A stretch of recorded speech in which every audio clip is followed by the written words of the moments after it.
The federal election is coming up on September the 20th, and it appears as though mandatory vaccinations are the wedge issue of the campaign so far, with Justin Trudeau trying to make it something to rile up voters. To discuss this in more detail is political reporter and one of our regular contributors, Brian Lilley, joining me once again from Toronto. Brian, will this actually work? It might work, Hal, because polling shows that mandatory vaccinations for certain types of workers are incredibly popular. There was a poll put out last week by Maru Public Opinion, which showed that, I'll go with one example. For nurses across the country, 70% said nurses need to be fully vaccinated or fired. And it was a strong majority in every province in the country. Even in Alberta, where it was a bit lower, it was still a strong majority said nurses need to be fully vaccinated or fire them. It was the same for police officers, paramedics, teachers. And at a certain point, you say, okay, what are we trying to accomplish here? We've got about 82% of people across the country with their first dose. You've got coming close to 75% with their second dose. These numbers keep growing every day. Are you trying to convince people who are hesitant about the vaccine or punish people who you don't like because you think they're not doing the right thing? Justin Trudeau has said he will make it mandatory for federal workers to have the vaccine. Except, here's the rub. There was a letter put out by the Chief Human Resources Officer, a woman named Christine Donahue, last week, and it said that people who refuse to get vaccinated will have to undergo other processes like screening or regular testing.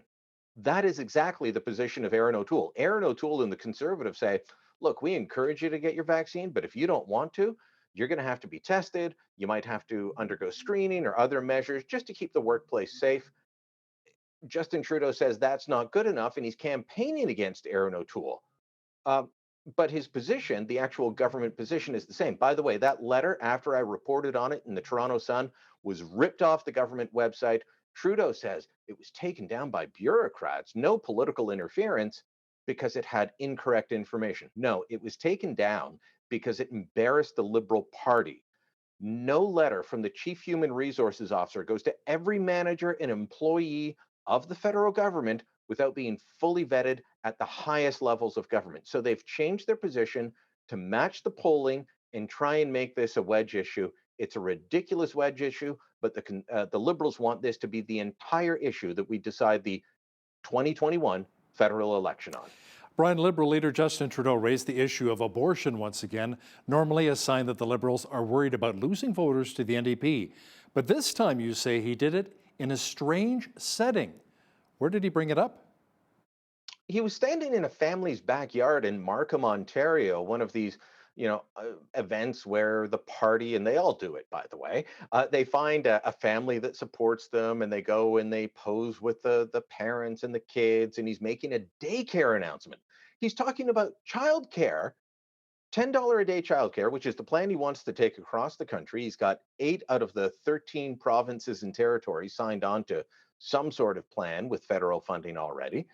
But he's in Markham, Ontario, with a family talking about childcare when he starts saying, but remember, if you don't vote Liberal, the Conservatives are going to take away a woman's right to choose. Linking childcare and abortion is absolutely Wow. bizarre in my books. I don't care how in favor of abortion you are or how pro choice you are. That is a bizarre combination, Hal. It's the Liberals essentially saying, women, vote for us no matter what. You want childcare? You want an abortion? We've got you either way. Just vote for us. We know that without women backing the Liberals, they do not win. When the plurality of women vote Conservative, the Liberals are out of power. And they're worried about that right now. That whole ploy shows that they are looking to shore up voters who might go off to the NDP. They're absolutely worried at this point. Aaron O'Toole's Conservatives are betting big on the economy, Brian, and making life more affordable for families. Now, they already released their full platform, and it includes a GST holiday. Can you explain how that would work? They're talking about saying no GST. They've picked the month of December. Great for Christmas shopping, right? Especially last minute shoppers like me, although I'd have to get it done before the end of the month. So maybe not that great for me. A GST holiday in the month of December. Now, it wouldn't be on really big ticket items like brand new cars, but could be on a big screen TV. It would be on kids' toys. It would be on all kinds of issues. And they say it'll do two things. It will help families with their budgets at a time when a lot of families are still struggling, but also help retailers who are struggling. I got to say, it's not a bad policy. I've heard some critiques, but it tends to be from people who just don't like the conservatives anyway. But as far as a policy goes, if retail is struggling, if we're trying to get people back into brick and mortar stores as opposed to shopping online from Amazon, well, this is one way to go about it. By the way, doesn't look like this policy would apply to Amazon. So you would have to go to a local store and actually buy something. That is, the type of thing that uh, it's encouraging the economy without putting extra money on the government. Sure, the government wouldn't get tax revenue out of that, but the stores would actually be able to survive. They'd be able to pay their employees. Those employees would pay taxes and so on. That's the benefit. And those employees who go out and do their Christmas shopping. Now, Brian, the Tories are also making big promises on jobs, 1 million new jobs, and part of that is a wage subsidy? They're talking about a wage subsidy of up to 50% of a salary within limits for up to 6 months for new hires. So it has to be new hires. And they would pick a point when the emergency wage subsidy would end.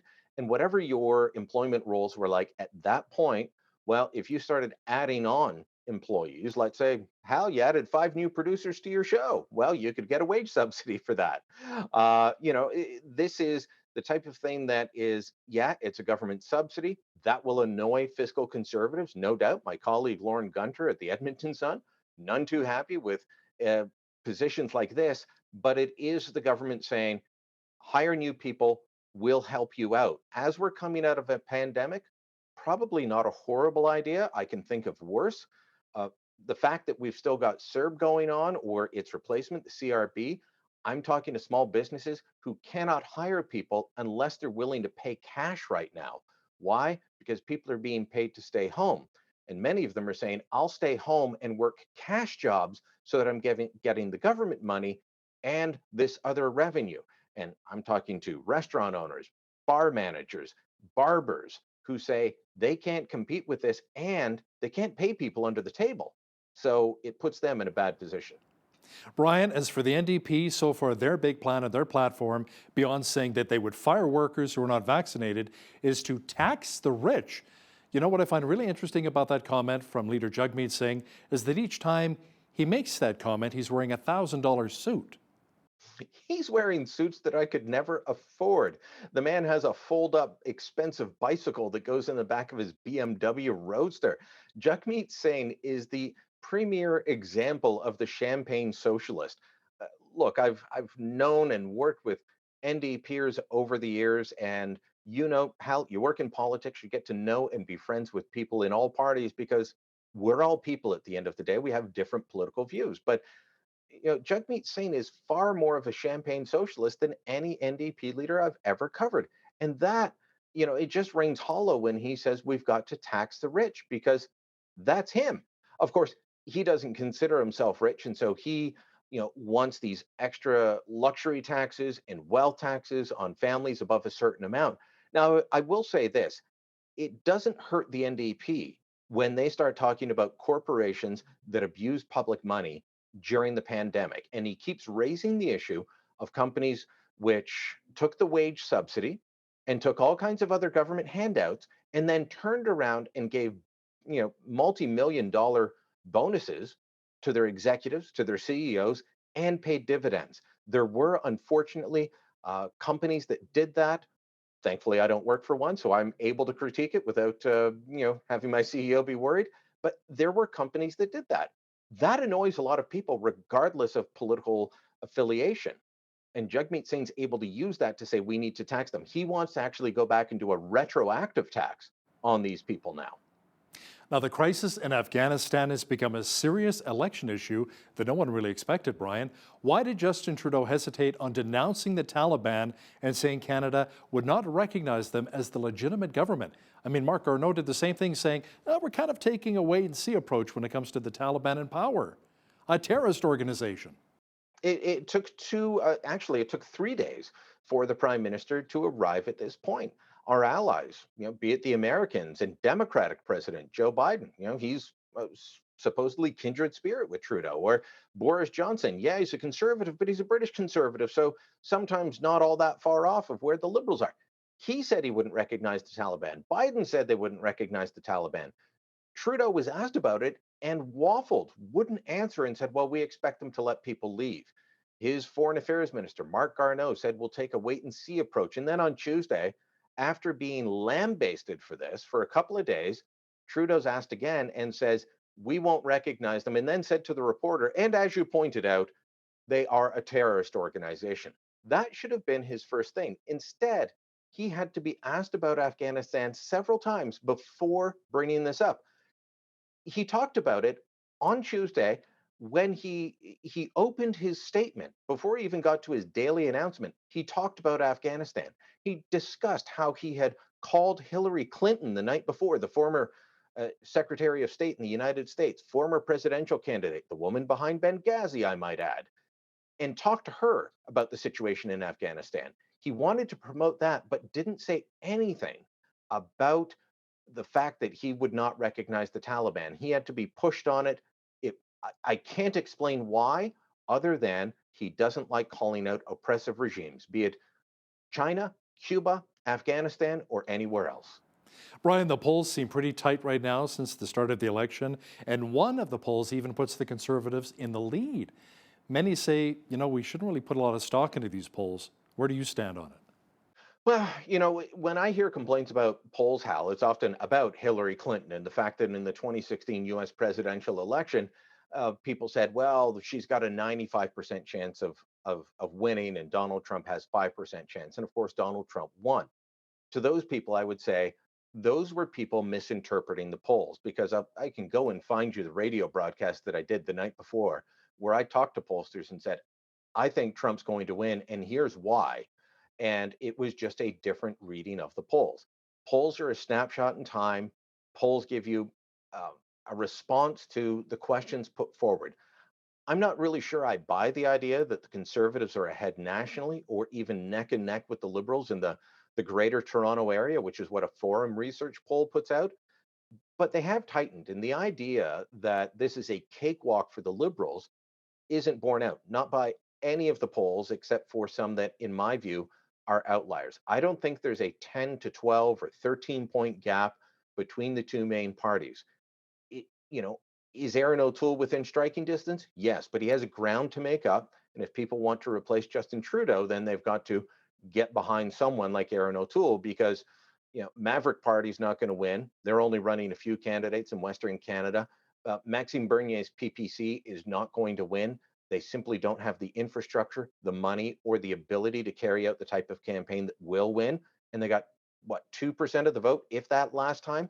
So Aaron O'Toole is the only alternative to beat Justin Trudeau at this point. Even Jagmeet Singh and the NDP are not going to rise up that much, in my view. Aaron O'Toole's made it closer than a lot of people thought. We'll see how it goes over the next little while. As I always like to point out, Justin Trudeau started out the 2015 campaign in third place, wasn't going to win. Jack Layton was in fourth place in 2011, became official opposition leader. And Stephen Harper in 2006 was an also ran who was never going to win, became PM for 9 years. So, Brian, bottom line, what will it take for Aaron O'Toole and the Conservatives to finally beat Justin Trudeau and the Liberals? Well, they have to put something in front of voters, and they did this week. They released their full election platform on the first full day of campaigning. And why is that important? Because of advanced voting. You know, uh, we're going to hear a lot, and hopefully you and I can talk over the coming weeks as I look into the details more about how mail in ballots will work. I hear a lot of concern about that. Advanced polling started on Monday, though. This past Monday, you could find your local election returning office and do a write in vote for the candidate of your choice. And you can vote between now and election day. So they were smart. They put out their full platform early. A lot of voters are going to be concerned about congregating in large settings. My polling stations generally aren't crowded at all, but some people will be concerned, and they will take advantage of early voting. So they had to do that. They also had to boil it down to a few key points. And they've been able to do that. They've got 5 points, including mental health action, the million jobs promise. Things like that stick in people's minds. When you can boil it down, it works. Stephen Harper in 2006 boiled it down to 5 points, including lowering the GST, lowering healthcare waiting times. Short, snappy things that people can remember sticks in their mind. So if he can do that and show that he's a serious government waiting to Justin Trudeau, then he has the chance to be the government waiting and replace Trudeau. Now, for that to happen, Trudeau has to falter. In my view, Trudeau has been faltering so far out of the gates. He's not handling this mandatory vaccine thing well. In fact, in my view, he's lying to the public. And the Afghanistan issue is dogging him in ways that I don't think they really thought about. This this campaign has not gone the way the Liberals mapped it out before they called the election. Should be a very interesting election campaign. Political reporter and Toronto Sun columnist Brian Lilley, thanks so much for your time today. Thank you.